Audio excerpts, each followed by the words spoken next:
of the audience situate ourselves for this discussion. So let's start with what is a green bank and what counts as a green bank. And I'll let you take things over from there. I think you're on mute. I am indeed. Thank you very much. And it's always, I have to start by saying it's always an honor to be on a panel with Saule because she's so distinguished. I'm happy to help kick things off though on that question, which is actually a little harder than it sounds because there's not a formal definition. The use of the term so the best way to define it is by its use and where it's been used. And I would describe it as a public or quasi-public institution designed specifically with a mission to accelerate the transition to a zero carbon economy, and often will also have resilience goals, adaptation goals as well. So, but because there's no formal definition, it takes lots of different forms in different jurisdictions. The best places to look for practice to understand what a green bank are, I would say, is there's a nice piece from, I think it's 2017, from the OECD, the Organization for Economic Cooperation and Development, that summarizes the sort of green banks out there at that time, what they look like and what they're like. And then the Green Bank Network, which is a global network of green bank institutions or green bank-like entities. So that's about as close to a definition as we have so far. So that's very helpful, and to make it more concrete in terms of like looking at practice for some of the audience, should we think about green banks as nonprofit institutions, government instrumentalities, all of the above? Are they are there? How would you? No problem. So I was a philosophy major as an undergraduate, so I'll use the sort of Platonic concept of sort of a Platonic ideal. So the Platonic ideal is a public financial institution, like a public development bank, of which there are many around the world. We happen not to really have a national one domestically here, something that Saule and I both care a lot about, but are fairly common around the world, that arose at a different time in history when economic development had different characteristics and the globe's economies had different needs. The ideal model now is a public financial institution with an express mandate and therefore the operational design and purpose to be able to serve these climate change goals. So just to kind of nuance that for folks, so that's like, basic. Can it be a nonprofit? Great question. Interesting route in the US, where we will get into this later, I'm sure. But if you're really concerned that this particular Congress won't be willing or able to charter a new public institution nationally, maybe you get Congress to authorize funding for a nonprofit to run it. But it would be basically serving the same kind of public interest function. And that's why I said public or quasi-public, because you could have different corporate forms, but all kind of function in that same public service modality.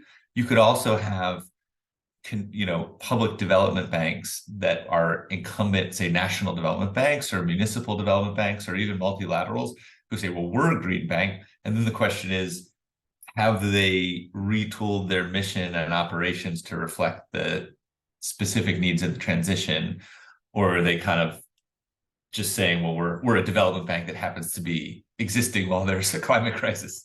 And so kind of pushing out from that Platonic ideal, there are different models. You also have programs that are ring-fenced within national development banks that are, fairly robust, almost institution-like, but still only part of the operations of a larger one. And that there's a question: is that a green bank? There's the Platonic ideal, and the models. The term really picked up steam when the UK government created a national, basically investment bank that would would focus on the transition domestically in the UK, and that became a sort of a model, but it's varied since then.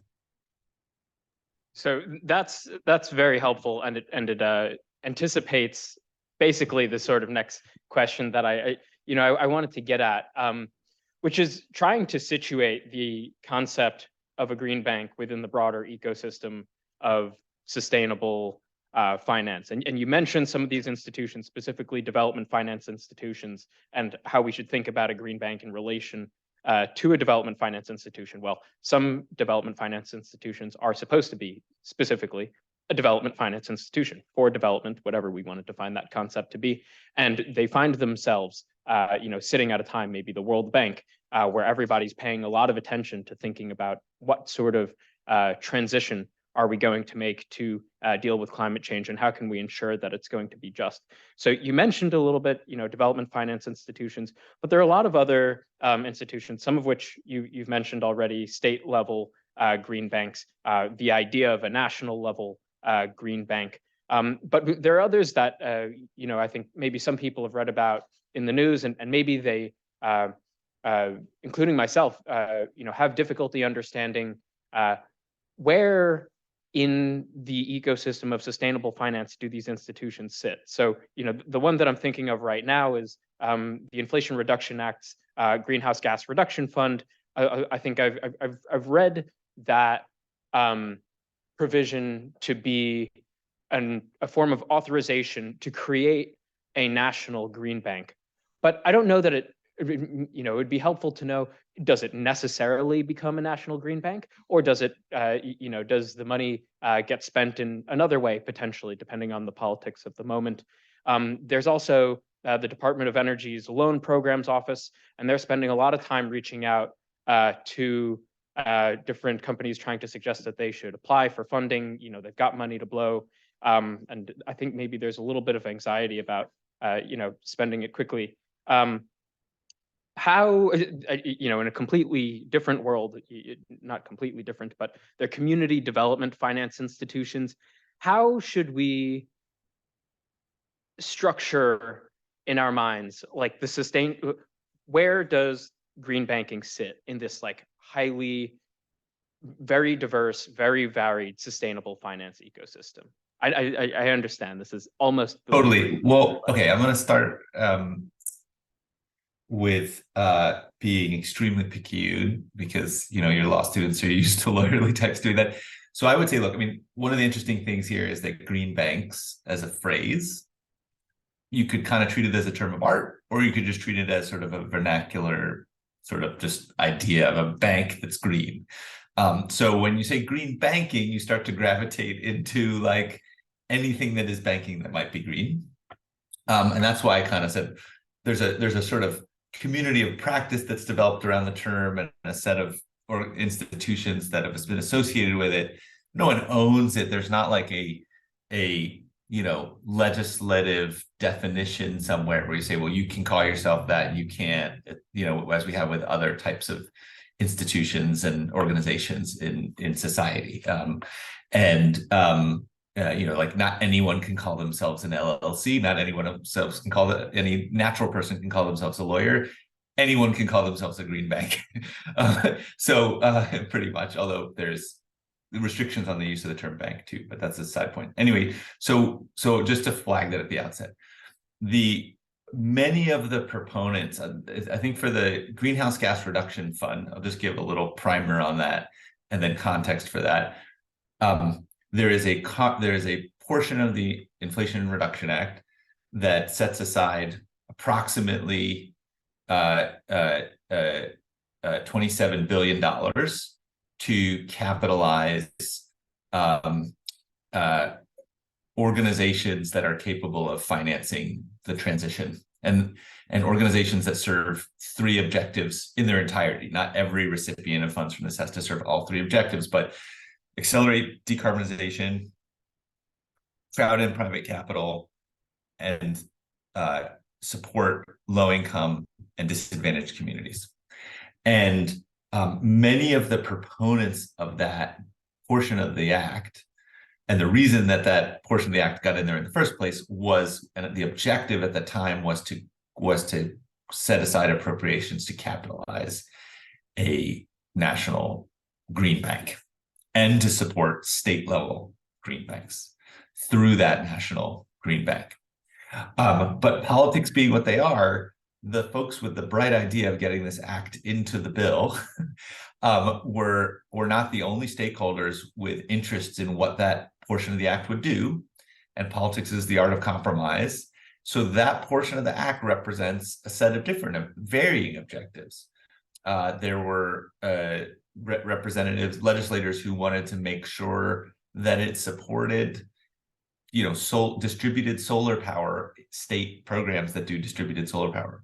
There were legislators who were more interested in its ability to support low and middle income and disadvantaged communities than the idea of a national green bank. So it started from sort of a historical context, from this conceptualization that you would create this national nonprofit that would be capitalized through legislative appropriations, but it evolved.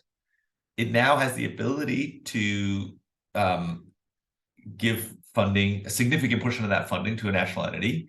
They just came out with the EPA, which is administering the Greenhouse Gas Reduction Fund under the Act, just came out with sort of design guidance, and they'll give a series of grants to different institutions.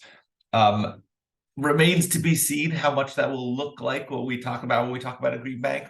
Almost certainly some of it will. And I'll say for two reasons. One is a portion of that $27 billion has been appropriated to state level institutions. Many of the recipients of those funds are likely, a lot of the recipients of those funds are very likely to be state and municipal level green banks that are now pre-existing from efforts of nonprofits and state governments to create these kinds of institutions at the state level. So that's, at one level, sort of state municipal green banks, like Connecticut, New York, et cetera. Then there's the other part, the 20 billion, that's about 7 billion of it. There's 20 billion of it.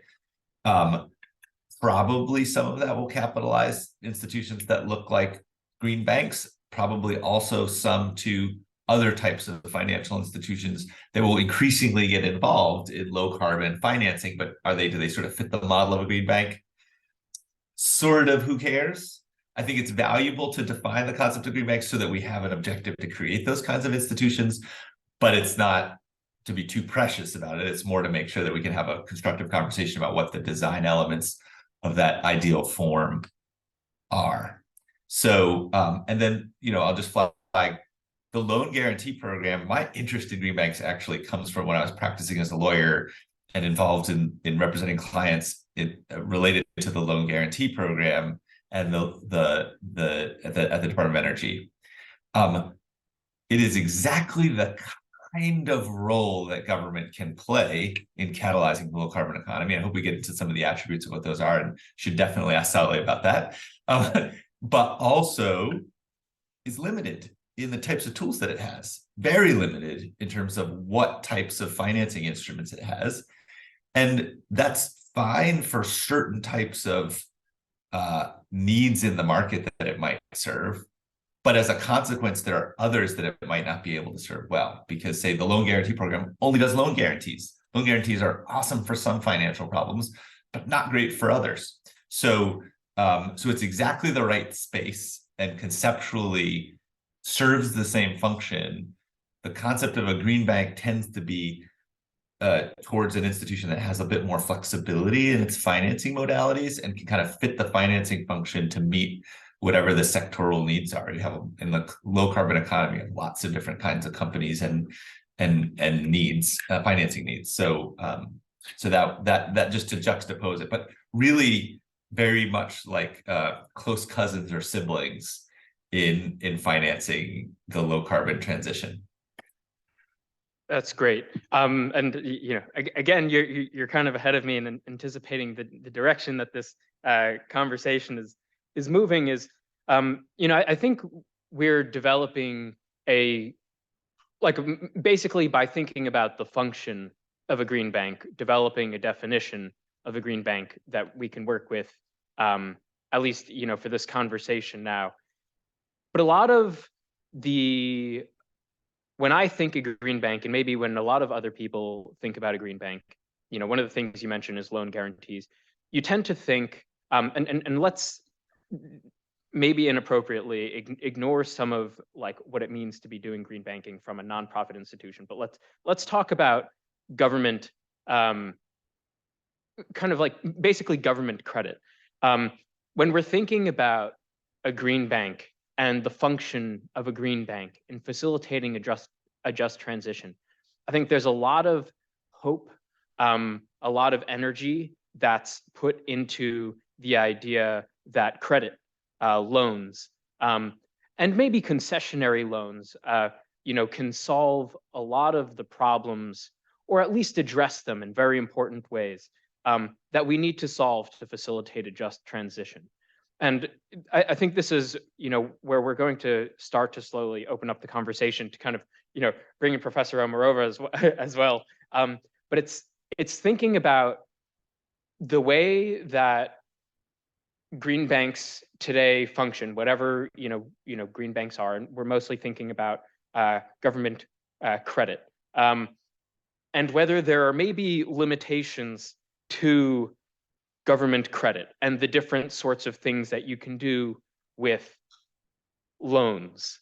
And so I guess when you think about the just transition, and maybe it would have been helpful for us to spend some time also talking about what is a just transition, but that's a very deep conversation topic in its own right. But when we're thinking about facilitating a just transition, what are the limitations of credit as a form of financing? What can credit do for a just transition, and what can it not do? And by exploring this question, I want to try and understand basically some of the limitations of green banks. So if either you, Ilmi, or Professor Omarova want to address kind of generally the subject of government credit and facilitating a just transition, or we could even generalize to saying doing public good. How should we think about those limitations? How can we think about the possibilities of credit, and how should we think about the limitations? All right, well, I guess that's my cue, right, to jump in. Well, first of all, I wholeheartedly agree with everything that Ilmi was talking about, describing the sort of the Platonic ideal and the messy realities of green banks as we have them. But Daniel, the question that you're posing, in my view, goes really to the heart of the problem with all of our existing and practically sort of feasible solutions to the needs to finance just transition. Because here's the problem with okay, let's start with the good side of credit, government credit or government sort of subsidized credit, right, that state green banks would extend on their own. The good side of it is the speed, the convenience. If this is the tool that a green bank or a federal government agency has, it is a familiar tool. It is essentially sort of the first tool that the mandate includes. So it's there. It's politically less controversial than anything else, right? So you can get out money easier to the extent that there are, however, potential borrowers already lined up, or you can find quickly on the ground. In other words, it's great, for instance, just as Ilmi described, that the $27 billion, right? Part of it goes to state level green bank type organizations that already are kind of sitting there. They have their mandate, they have their program, they need money. In that situation, loan is a good solution. Now, what are the limitations of loans? First of all, is when somebody borrows money, right, to invest it through loans, maybe, that sort of ties the borrower to the kind of investments the borrower itself can make, because loan always needs to be repaid. And there is a timeline, there is an interest payment. You cannot get out of that out of that obligation. So what does that mean, for example, for a state green bank that that gets money from the government, right, and then is committed to extending loans to other business entrepreneurs? Well, it sort of means, as a matter of economic reasoning, that that green bank is going to preference so-called commercially viable projects for investment, because this is how loans work. You know, I need to repay my own money, my own loan, or I need to show to the government, to the legislature, that I've used the money that the legislature gave me under the budget, right, to sort of prudently, and didn't kind of squander it away on, I don't know, some corrupt enterprise, right? So I need to show some kind of commercial results, some kind of return, some kind of profits. And that immediately cuts off a lot of the projects that just transition, however we understand it, may require us to finance, simply because they may not be commercially viable within the short enough time frame to satisfy just the economic realities and demands of loan financing on both ends. So that's a big deal.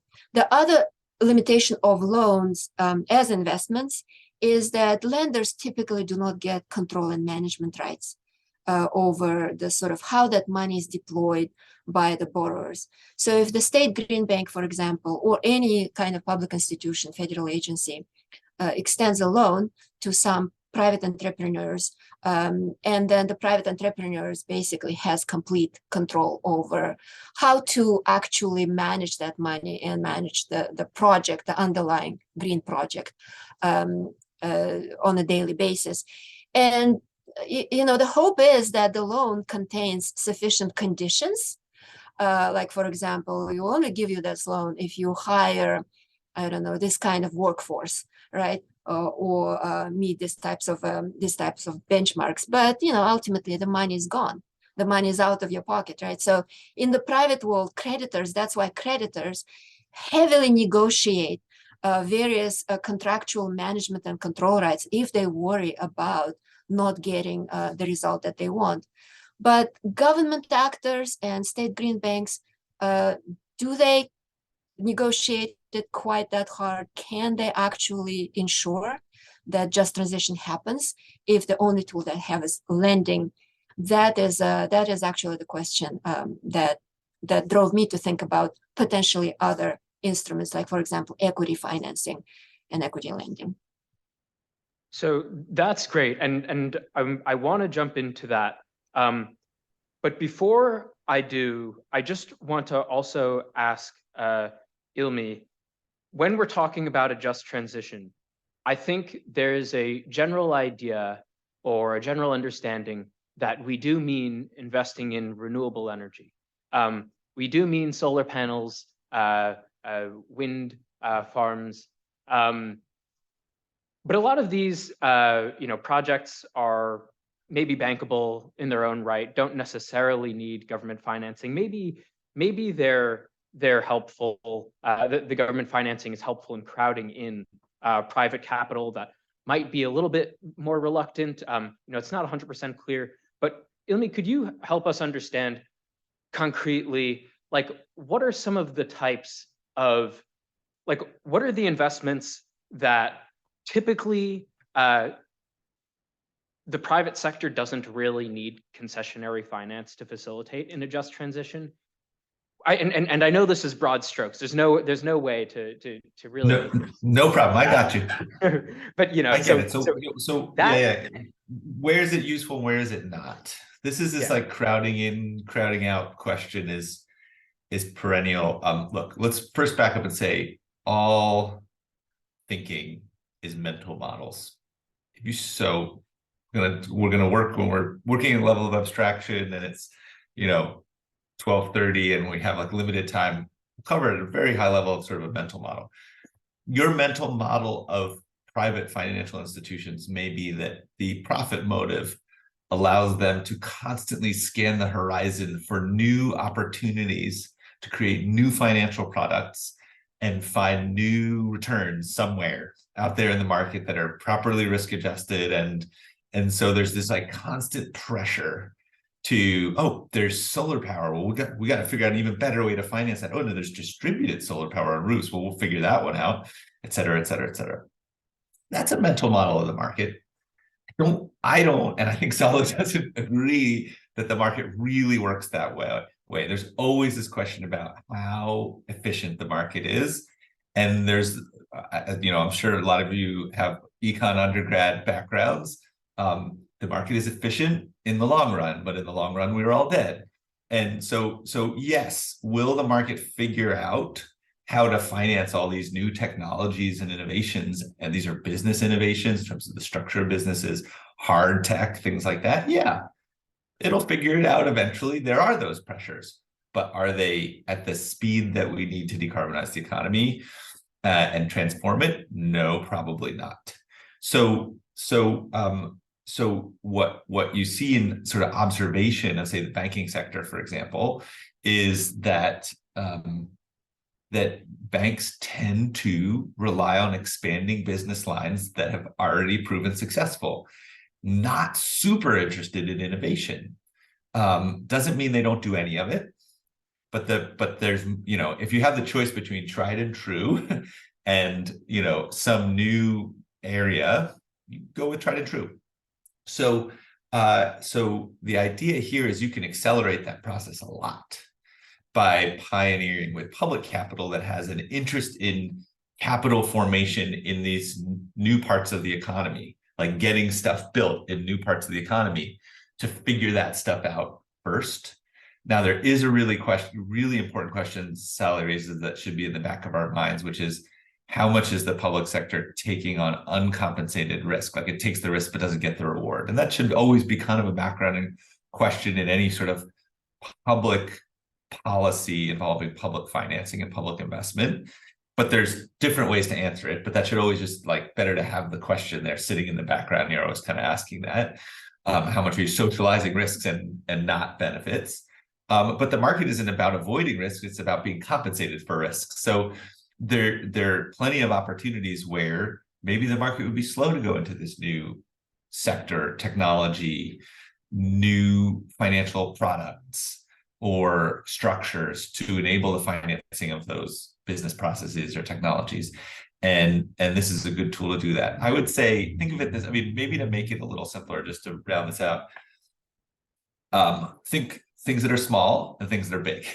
Like, you could have technologies that are really small and bitty, where the ability to finance them is constrained by the fact that there's not really any standardization of how to do it.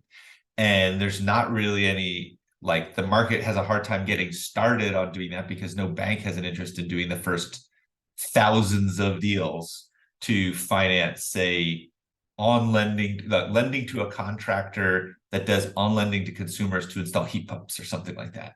And so the deals are too small. And so you could have a green bank come in and go, great, we're going to do the first deals, figure it out, suffer some brain damage there, but we think it'll all pencil out. We will standardize those deals so that they look similar enough that they can be interesting to banks, and they can also be bundled up and be interested in the aggregate on the secondary market. Like, you can refinance them. So there's that's too small stuff. Then there's, like, really big stuff where you may have, like, demonstration projects in new technologies where it's technologically proven but not commercially proven. And there's complex security arrangements. What's the collateral get to be, and how does it work, and how to value it, and all these kind of financial engineering questions for really big, complicated financing, where banks may be gun shy to do that as well. And then there's the kind of added layer of more structured sort of high finance. There may be engineering, sort of financial engineering quirks that you could do to really accelerate something that are, I'm not going to get into these details, and I don't know your finance backgrounds as a class. So, but there's other places you could kind of innovate where the banks just may not be yet interested to go. But once they see it, they go that we could do that, and we could outprice the public sector. So to me, to finish off, the sweet spot for a green bank is one where they enter a market, like the market for heat pumps or something like that. And at that stage, private capital says, you're not crowding us out. We're not interested in that. And then the right point And then success looks like when the private sector says, you're crowding us out of this sector. We could do this. We would totally have done this. And so if a green bank is successful, it will get that criticism in markets that it's successfully catalyzed. And I have some examples of that, but there are examples where private financial institutions eventually say you're crowding us out. But at the outset, they weren't that interested. So leave it at that. Perfect. So I want to take that cue to kind of transition into asking about, so that's a lot about credit, a lot about lending and how, if you can do it smartly, especially from with the help of the government, you can attract a lot of attention and investment in the things that matter. I think there have been noted concerns, that you've noted, Professor Omarova has noted, that not everything pays that well, and so there's some risk that you're not very well compensated for taking, even if there's an overriding public interest to take it. And I think there's also you could ask the question in a slightly different way, rather than just, well, what is worth funding with government credit? What sort of uncompensated credit-based risks are worthwhile for the government to take on? You can also ask about a government equity capital, whether or not it makes sense for the government to get involved in some of the decision-making that the recipients of a green bank's funding, some of the decision-making, that they do, to try and ensure that they're accomplishing environmental justice objectives, and things like that. So I want to ask Professor Omarova, how should we think about, I mean, you've already discussed that basically, but not just the limits of government credit, but also the possibilities of public equity-based finance too.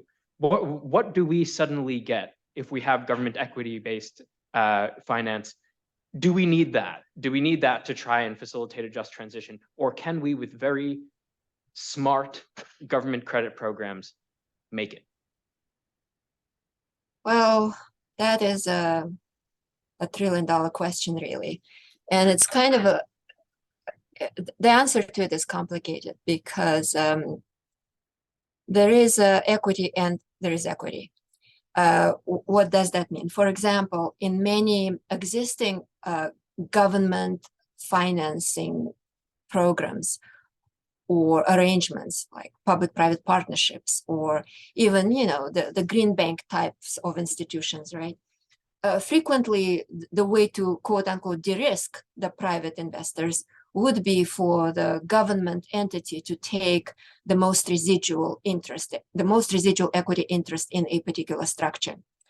And so that's equity, as it is. But what is the function of that equity? What does it do? Does it give the state, the government financier, the appropriate return on the risk it's taking, and the appropriate return, economically speaking? In other words, does it achieve its goals? Just like what Ilmi said, right? That's a question. That's a question we have to have in the backs of our minds, but it is actually a very central question to begin with.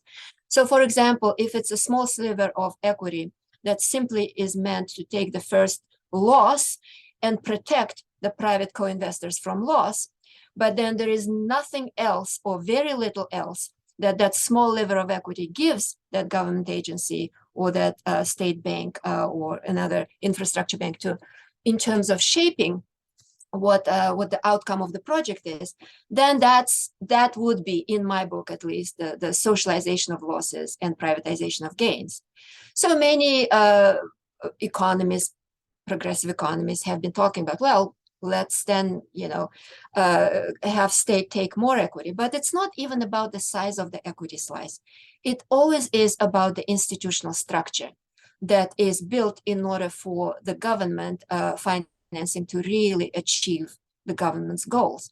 And so in that sense, I think that sort of, I am definitely the most Platonic of the Platonic thinkers, I guess, that Ilmi mentioned, because what I think about is that let's figure out the design of an institution that would be able to do the kind of lending that we want the existing agencies and the state entities to do, but that they cannot currently do on the scale and with the effects that we want them to achieve, but could also do equity investing. In other words, the kinds of investing that is not simply de-risking private co-investors, but actually gives that institution, that public institution, true management control over the deployment of resources, and also the ability to really kind of initiate certain projects of just transition that private market actors are not initiating for a variety of reasons. Too risky, too long-term. They may not want to build some new enterprise, some new factories in, I don't know, certain neighborhoods where people do not have already the level of education and the level of wealth to sort of to participate in all the benefits and so on and so forth. So why don't we build an institution that actually can do both? And that is the approach that sort of seems kind of maybe boring and perhaps unnecessary, especially if you think about, well, we already have, just like Ilmi said, a whole universe of various institutions at the state level, particularly, that are doing a lot of these things. And we have all these federal agencies. Why do we need another institution? Well, I think it's because the state green banks are fundamentally limited in their ability to achieve scale. And that comes from the funding source, right? Because state green banks, no matter how you slice or dice it, they have to be funded by the state legislature, and then they basically have to make sure that their loans are commercially viable, other investments in commercially viable projects really generate enough return so they can recycle that money. But that pot is inherently limited, and that limits the reach and the scale of these institutions. Now, the federal government is the monetary sovereign here. We have the Federal Reserve, that is basically able to sustain and grant liquidity and help a lot of financing to keep moving through markets on large scale, thus magnifying the results. And in order for us as a society to really take full advantage of that capacity, that financing capacity on the federal level, we need a federal institution that would be specifically designed to make those decisions with respect to what kind of strategic investments we need, what is it on the national level that our economy should be pursuing, that the private market actors perhaps are not pursuing, and then work with the private markets and work with entrepreneurs and channel the financing with the sort of background support of the Federal Reserve and the US Treasury. And that would make this kind of federal financial institution a really important strategic partner for all state level green banks, whatever you call them, because that way, that federal institution can actually maintain secondary market for bonds issued by those green banks at the state level. It could co-invest with those state green banks, basically amplifying their financial impact. And it could also coordinate their actions, its actions, with theirs. In other words, that kind of synergy that we currently don't have. And so the absence of that kind of powerful, flexible, and very much a hybrid institution that has its own balance sheet and is able to tap into the full faith and credit of the United States, but also has control over its decisions and freedom to invest in equity instruments and exercise control that comes with it, and coordinate and cooperate with state level green banks. I think that's what ideally, as a student of Plato, I would love to see. And I'm sure Ilmi would agree that having such a federal institution would be a great boost to state level banks. Well, actually, flag, if I may, there was an interesting debate in the development finance world a few years ago about the limits placed on the US's development finance institution, the DFC, in its ability to was it really just limited to lending, or should it have a wider range of tools in order to achieve its development finance objectives?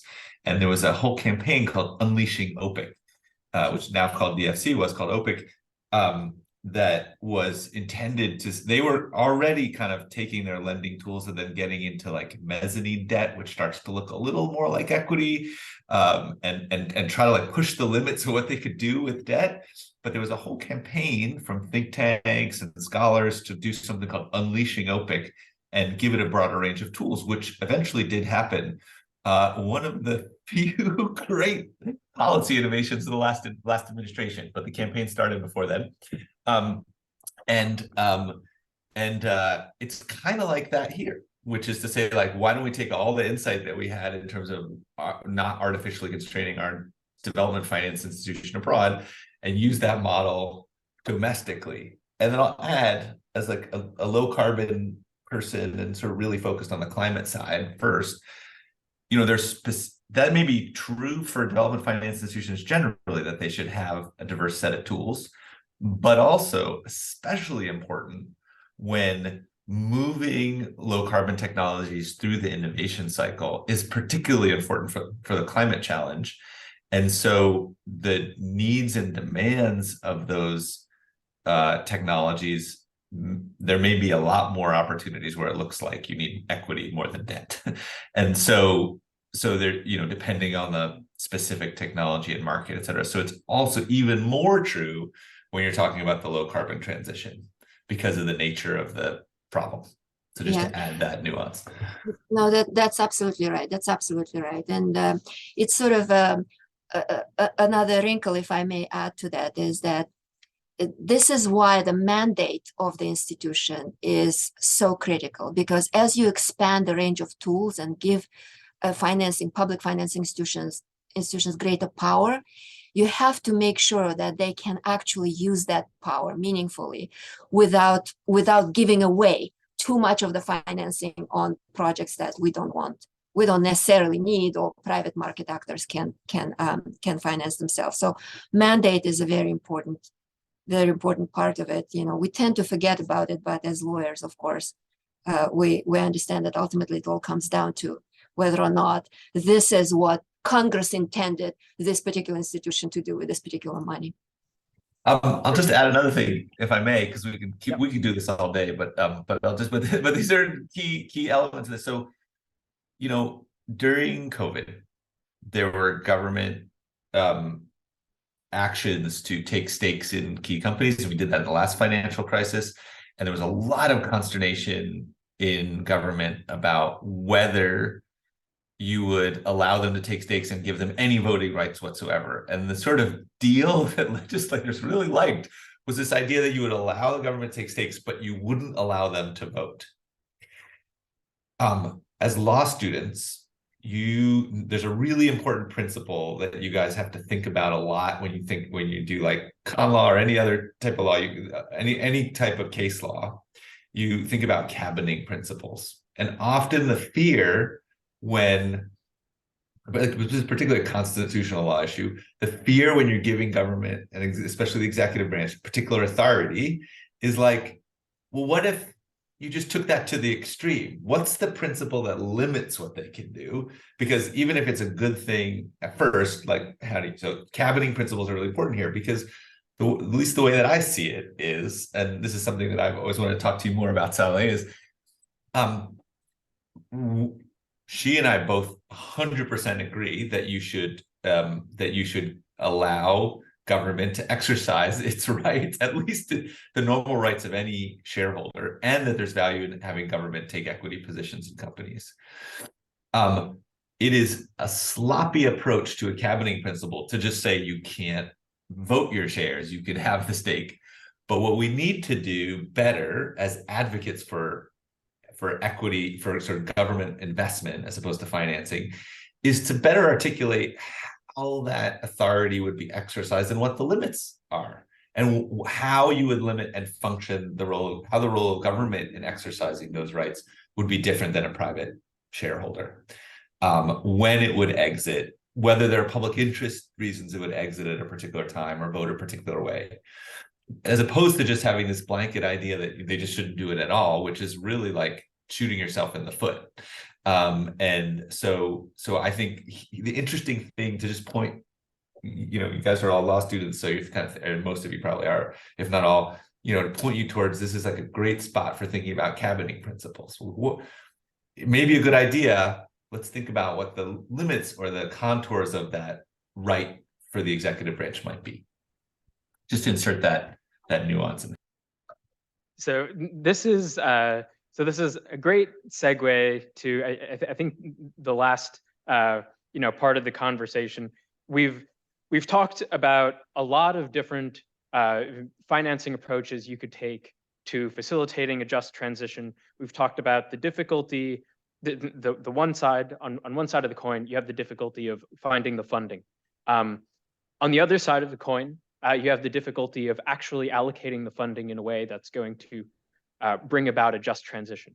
All of these are incredibly difficult challenges. And on top of it, when you create whatever instrumentality you do to facilitate a just transition, you have to think about these cabining principles. What sort of powers could such an institution have to facilitate the just transition? How do those powers, how neatly do they align with the values that you're trying to imbue in a just transition?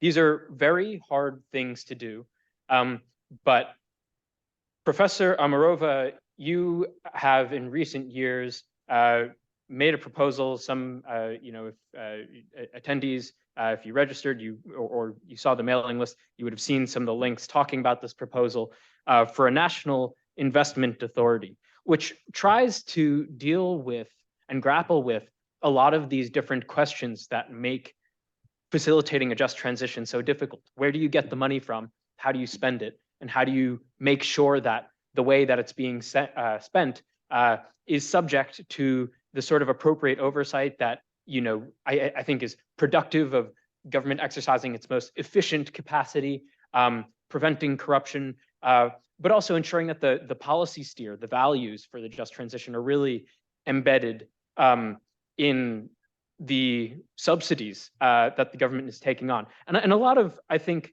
you could characterize the American approach to dealing with these industrial policy developments as relatively ad hoc and decentralized.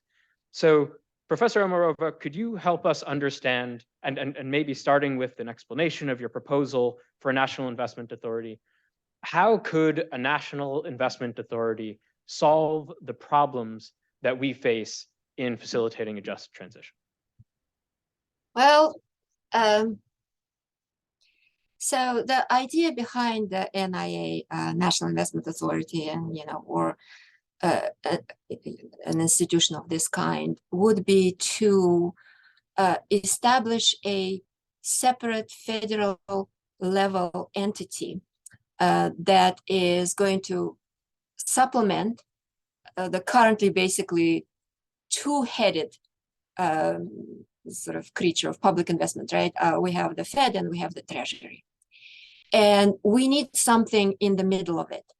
And the reason we need another institution, in my view, is because the mandates and the sort of the institutional path dependency and the culture of both the US Treasury and the Federal Reserve inherently limit those institutions with respect to how nimbly they can move in financing the just transition or green transition, and how much they can do.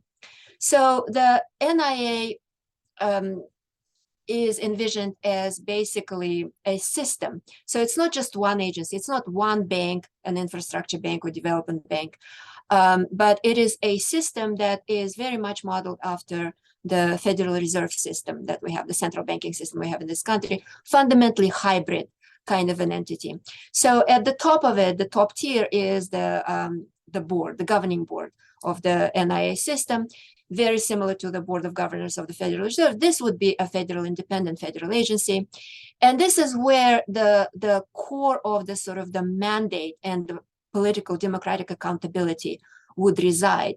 In other words, the NIA board is going to be charged with this task of developing this nationwide investment and development strategy. In other words, in this day and age, with our complex economy and globalization pressures and all of that stuff, we still don't have a sort of the central kind of a federal coordination agency, some real institution that would be looking at potential structural imbalances or existing structural imbalances in the economy, and basically say, look, we need to invest more, we need to develop, I don't know, West Virginia, we need to develop this kind of clean energy or this kind of enterprise or whatnot.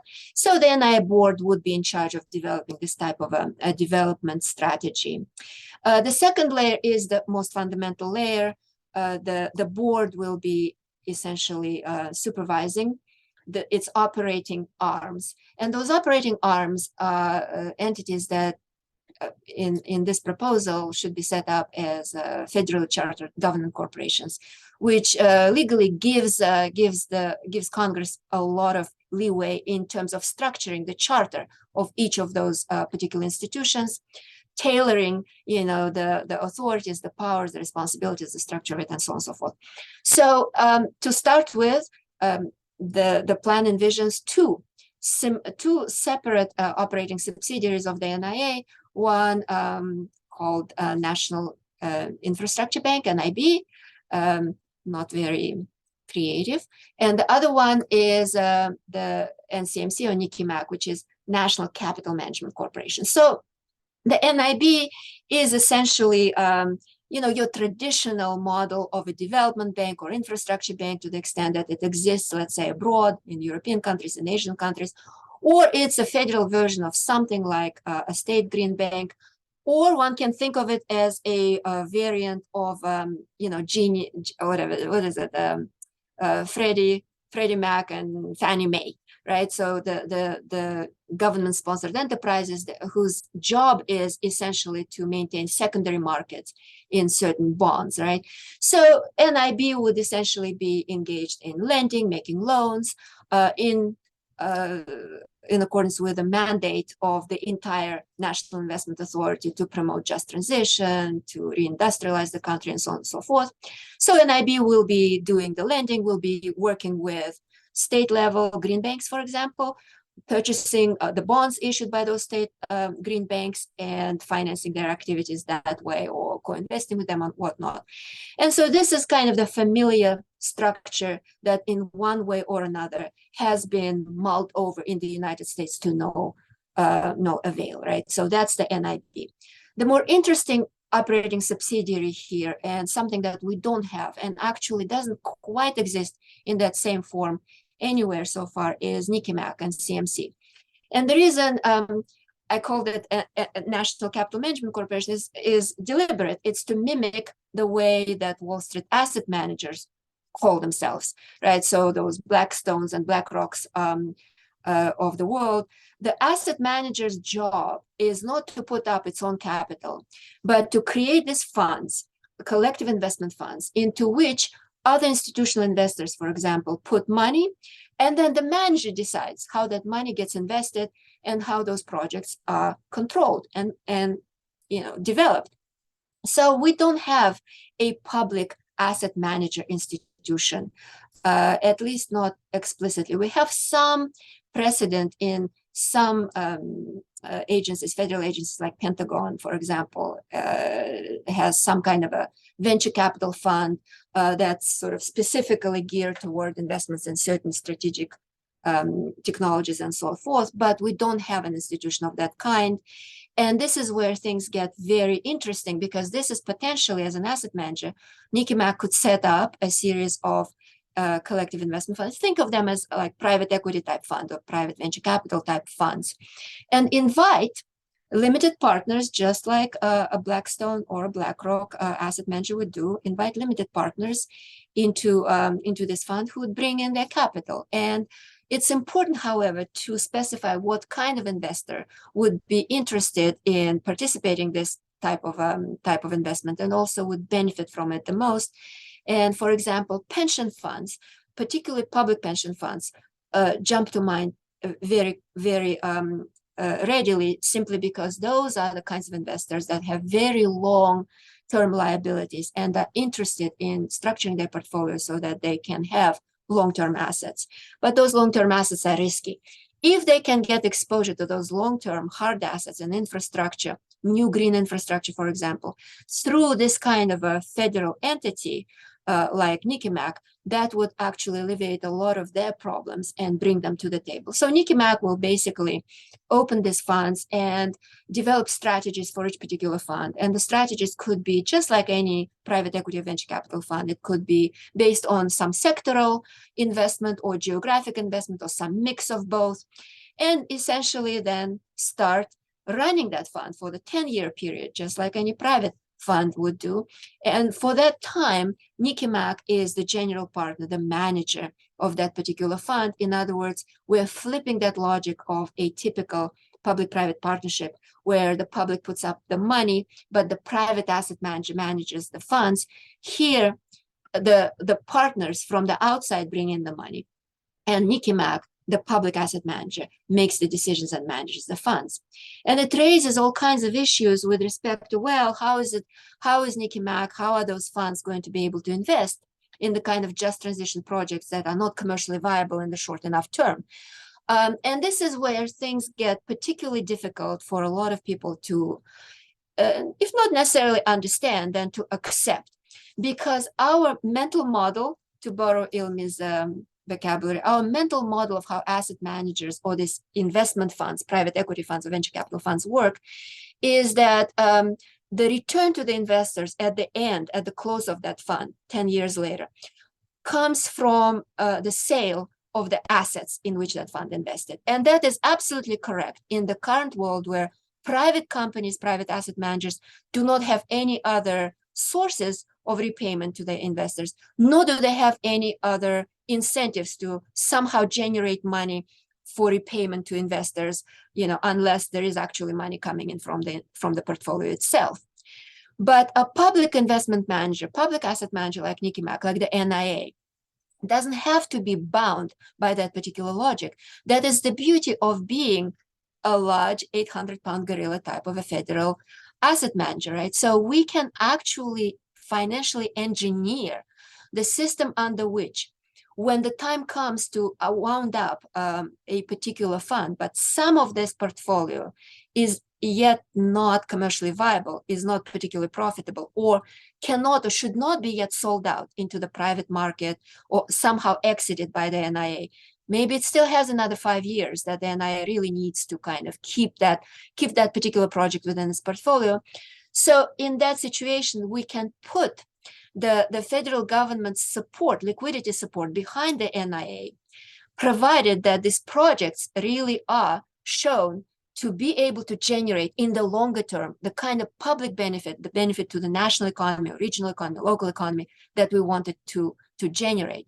And this is where the proposal it seems simple, and that's why it kind of makes people scratch their heads a little bit. Like the simple idea is like, well, why don't we open a liquidity line from the Fed to the NIA, to NICIMAC? So when NICIMAC has to close a particular fund and pay out returns to the investors in that particular fund, NICIMAC would look at the portfolio of that fund and see, well, some projects may be already ripe for exit. So you do an IPO, you spin it out, you sell it to some private managers, whatever, right? You get money. But there is a shortage, right? Whatever you promised your investors in terms of return, well, you go in and you borrow from the Fed, you repay those investors, right? The investors at that point now see that, well, our money didn't vanish and we actually got what we wanted. And this is a safe instrument. And we did some good. And we can basically put it in our shiny, glossy brochures for our constituencies, how socially responsible we are. We're building this clean transportation network in upstate New York. By the way, I live here and we could use the clean transportation network here for sure. So they do that and they turn around. Guess what? What will they do? They will turn around and they will reinvest the money with the NIA, with NICIMAC in the next fund that the NICIMAC opens. And maybe we'll roll over some of the projects from this portfolio into the portfolio of that next fund. And so the idea is to keep that moving. And this is the idea that a lot of people do not traditionally associate with how the federal government finances economic activity, because traditionally the federal government, we give you a loan and we want to collect that loan after 5 years or 10 years, or we give you a grant and then it's up to you. But there is no sense of this continuous financial sort of liquidity and keeping that financing going and recycling like this, right? And somehow it feels dangerous, and it can be dangerous. And this is why it's extremely important to kind of think about accountability mechanism. And just very quickly, the last layer, part of the accountability mechanism is that the last layer of this NIA, the three-tier system, right, is the regional offices. So both NIB and NICIMAC will have sort of their teams in regional offices spread out around the country. Again, it somewhat emulates the Federal Reserve System, but in a different way, because these regional offices are not individual separate banks. They basically, their role is to ensure that the NIA's decisions, particularly the investment decisions, are really tied to the needs of the communities on the ground and reflect what needs to be done, and also generate the feedback from the local business communities and local communities affected by all of this investment or lack of investment, feedback back to the NIA and the operating subsidiaries and the board up top with respect to how to maybe tweak its strategy. So that's one element of democratic accountability. Again, traditionally, we don't think of democratic accountability, political accountability, in terms of this type of structure of some kind of regional office with its own mandate, right? But why not? And of course, we can create the things like, for example, the auditing requirements, the annual or semi-annual reports. And we can also think about a variety of other potential institutional solutions to kind of inject the public interest advocacy into the process of monitoring how these investment decisions are made. And it is a very, very delicate line to walk, because the idea behind the NIA is that it is a democratically governed public institution, investment institution, but it is an investment institution. It has to run its own balance sheet. It has to have a leeway to act as a business entity and not simply a federal government agency. So these are the issues that, unfortunately, I don't think we can a priori kind of come up with some kind of platonic solution to every conceivable situation. And some of it has to be left to the implementation if ever it comes about. But that's the best I can do at this point. Okay, thank you. Thank you. So that, I just want to, because so some students are going to need to leave. There's some have classes at 1:20. We might lose this room in 10 minutes, but for just 5 minutes, which we might have, I just want to open it up to the room to see if there are any questions that I can relay to you guys, and then maybe get a response. So yes. If we speak in a mic, they can hear us.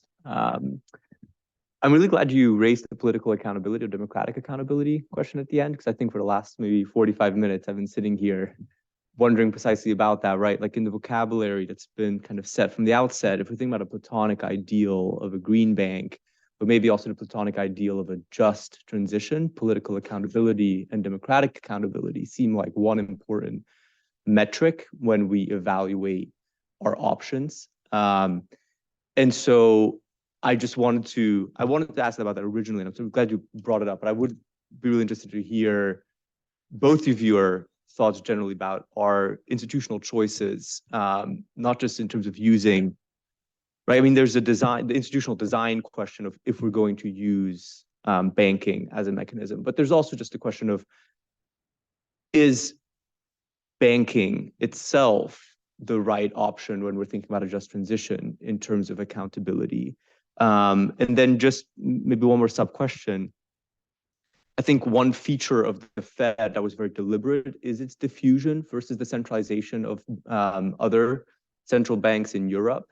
And I think your Professor Omarova, your model, like you've said, looks somewhat like the federal bank, but one important difference does seem to be that it doesn't have quite the same extent of the diffusion. It has a bit more centralization. So maybe just if you have reflections on why precisely that departure from the Federal Reserve structure, as we're thinking about political accountability of our choices in transitioning to a better economy. Well, the centralization versus decentralization. Again, I think we need to start thinking about these issues on a much more granular level and more flexibly. In other words, it's not just about how many reserve banks are out there and where they sit. It's about what is it that the function is, and how they actually affect or change the decisions at the top level. So again, the mandate of the NIA is very different from conducting monetary policy that is supposed to be at least neutral, right? The investment is by definition not neutral. And from that perspective, the centralization may be necessary in terms of, it is also, in some ways, it is an accountability mechanism. But then again, you have to kind of walk the very fine line. I don't know. It's all I have to say to you is, if you read the white paper that I did for the Berggruen Institute, right? I sort of try to kind of address all of the different levers of accountability that together should get us to where we want to be. All right, Ilmi, if you have anything to add. Well, I'll just flag, there is, despite how we learn about civics in the US, there's no perfect right answer to the balance between democracy and bureaucracy. We want government to have enough agency and delegation and authority sort of as a fiduciary to the general public to be able to go do its business expertly. We also want it to constantly be checking in and accountable and able to change course based on public interest expressed through election, et cetera. So there's no right answer to that. And I have and the idea that there's some perfect one that's like minimize bureaucracy or minimize democratic interference is I think silly. And then there's the other parameter is how we measure accountability. Is the institution accountable in the sense that does the electorate or the electorate's representatives have constant veto over decisions? That's one kind of accountability. Or is it structured in a way that is accountable to particular objectives and aims? That's another kind of accountability. So it's not that like, Congress can set up a hearing and rake it over the coals every 2 months, but it is evaluated based on very specific parameters and therefore accountable to those parameters. So there's different ways we can think about democratic accountability and accountability of government in general. And I'm not. Okay, great. Maybe we have time for one more question. Otherwise, maybe we do best to wrap it up. So it looks like that's good. I just want to say thank you very much to the both of you for making the time to speak with us. I think we're very grateful for the work that you guys continue to do in this area, and I think look forward to seeing more of what you guys publish and the work that you guys are going to be doing on this topic, because I think this is a very special subject that can feel a little niche sometimes. And so, yeah, I just want to say thank you again. And, hopefully we'll hear from you guys soon. Thank you for having us. All right. Thank you very much. This was really fun. Thanks. Ilmi, Excellent. nice to see you. It's really good to see you too. Okay, bye. Take care, guys.